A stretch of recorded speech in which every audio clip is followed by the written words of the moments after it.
नमस्कार, टाफी टिभीमा स्वागत छ। आजको विषय फाइनान्स रिलेटेड।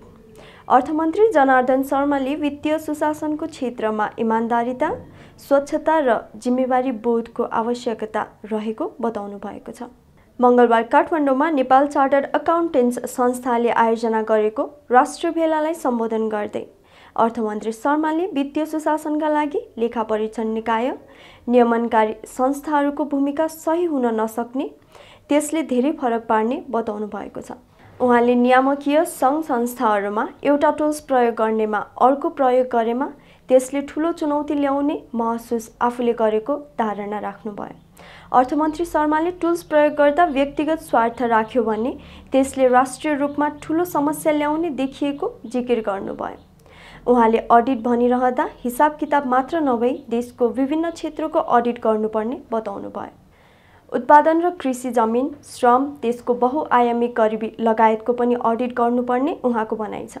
उहाँले आजको दिनमा अर्थ क्षेत्रमा देखिएको समस्याको जिम्मेवार आफू भए पनि हिजोको दिनमा भएका गलत अडिटको पनि खोजी गर्ने स्पष्ट पार्नुभयो। उहाँले नेपालमा उत्पादनको क्षेत्र धेरैमा पनि 3 खर्बको खाद्य वस्तु आयात गर्नुपर्ने अवस्थाको पनि परीक्षण गर्नुपर्ने धारणा राख्नुभयो। अब भिडियो जस्ताको त्यस्तै। हाम्रो उत्पादनको अडिट गर्नुपर्ने बेला भएको छ, हाम्रो कृषि जमिनको अडिट गर्नुपर्ने बेला भएको छ। हाम्रो बाँझो जमिन कति छ, किन बाँझो छ, के कारणले बाँझो छ, किन श्रम गर्नेहरूले पाइरहेको छैन र किन बाँझो छ, किन कोही बेरोजगार छ, कोही जग्गा बाँझो छ, यो अडिट गर्ने बेला भएको छ। हाम्रो यति राम्रो हावापानी हुँदाहुँदै पनि, उत्पादनशील जमिन हुँदाहुँदै पनि हामी आयात गरेर 3 खरबका खाद्य वस्तुहरू किन ल्याउँछौँ, यसको अडिट गर्नुपर्ने भएको छ। आजको दिनमा त अर्थमन्त्री भएको नाताले मै जिम्मेवार छु, तर यो हिजो पनि अडिटमा कतै समस्या छ कि भनेर म खोज्दैछु, हेर्दैछु, तपाईहरुलाई अपिल गर्दैछु। तपाईहरुको यहाँ आवश्यकता छ, तपाईहरुको सहयोग आवश्यकता छ। त्यसकारणले यो अडिट समग्र कुरा हो भन्ने मैले बुझेको छु। समग्र कुराको अडिट भएको हुनाले मैले धेरै यहाँ विज्ञहरूसँग अडिटको कुरा गर्दा फेरि यो इन्द्रको अगाडि स्वर्गको बखान गरे जस्तो होला। त्यो दुस्साहसमा हामी सुशासन निर्माण गर्नका लागि लेखा परीक्षणमा हामी कति सक्षम हुन्छौँ भन्ने कुरा जोडिएकोले यसले अन्य प्रणालीहरूलाई पनि, समग्र प्रणालीलाई पनि त्यत्तिकै टेवा पुर्याउँछ भन्ने मेरो बुझाइ छ। वित्तीय सुशासन र त्यसभित्रको पहल कदमी लिनका लागि अथवा लेखा परीक्षणहरूको अथवा नियमनकारी संस्थाहरूको सही पहल भएन र वित्तीय एउटा सुशासन भएन भने त्यसले धेरै ठुलो प्रभाव पार्छ। यो कुनै एउटा संस्थाको कुरा हुँदैन, एउटा संस्थासँग जोडिने कुरा मात्रै होइन, समग्रमा यसले ठुलो असर पार्छ भन्ने मलाई लाग्दछ। अब माइनसको ठाउँमा प्लस, प्लसको ठाउँमा के भनौँ त्यसलाई भागा, भागाको ठाउँमा गुणा है गरियो भने त्यसको परिणाम के होला? एउटा चिन्हले, एउटा बिन्दुले धेरै ठुलो प्रभाव पार्ने भएको हुनाले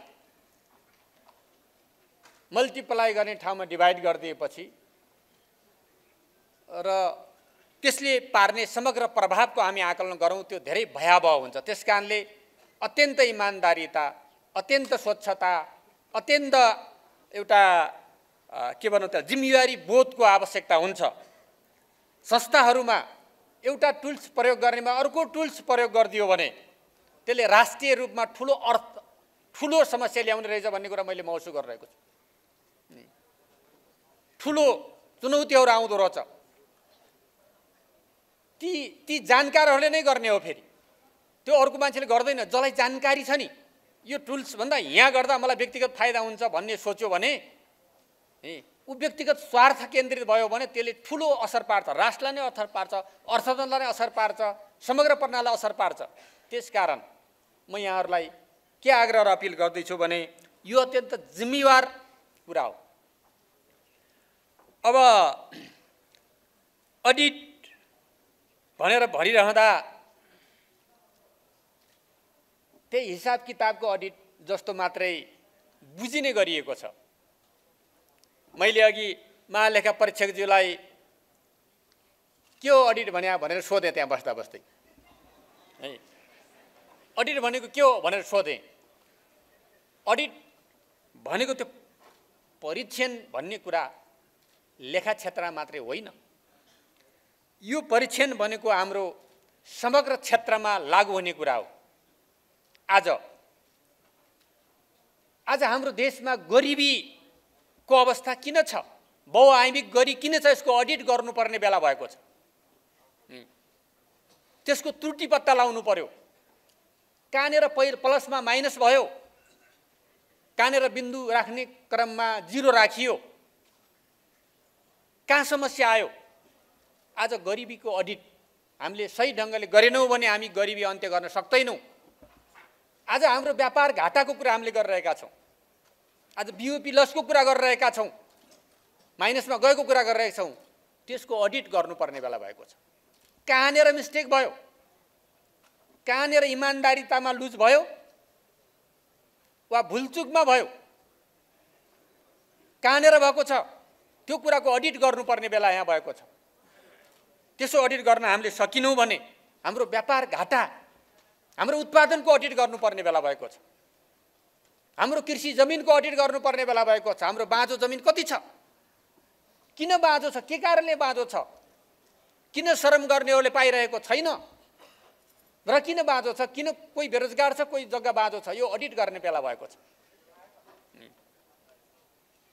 हाम्रो यति राम्रो हावापानी हुँदाहुँदै पनि, उत्पादनशील जमिन हुँदाहुँदै पनि हामी आयात गरेर 3 खरबका खाद्य वस्तुहरू किन ल्याउँछौँ, यसको अडिट गर्नुपर्ने भएको छ। आजको दिनमा त अर्थमन्त्री भएको नाताले मै जिम्मेवार छु, तर यो हिजो पनि अडिटमा कतै समस्या छ कि भनेर म खोज्दैछु, हेर्दैछु, तपाईहरुलाई यहाँ अपिल गर्दैछु। तपाईहरुको यहाँ आवश्यकता छ, तपाईहरुको सहयोग आवश्यकता छ। त्यसकारणले यो अडिट समग्र कुरा हो भन्ने मैले बुझेको छु। समग्र कुराको अडिट भएको हुनाले मैले धेरै यहाँ विज्ञहरूसँग अडिटको कुरा गर्दा फेरि यो इन्द्रको अगाडि स्वर्गको बखान गरे जस्तो होला, त्यो दुस्साहस म नगरौँ। तर म के मात्रै भन्न चाहन्छु भने यहाँहरूलाई म आग्रह गर्न चाहन्छु, आज राष्ट्रिय सम्पत्तिको अडिट गर्नु पर्ने आवश्यकता भएको हुनाले यहाँहरूको ध्यान त्यतातिर केन्द्रित गर्न चाहन्छु। अडिट गर्नुपर्ने बेला भएको छ। कहाँनिर मिस्टेक भयो, कहाँनिर इमान्दारितामा लुज भयो वा भुलचुकमा भयो।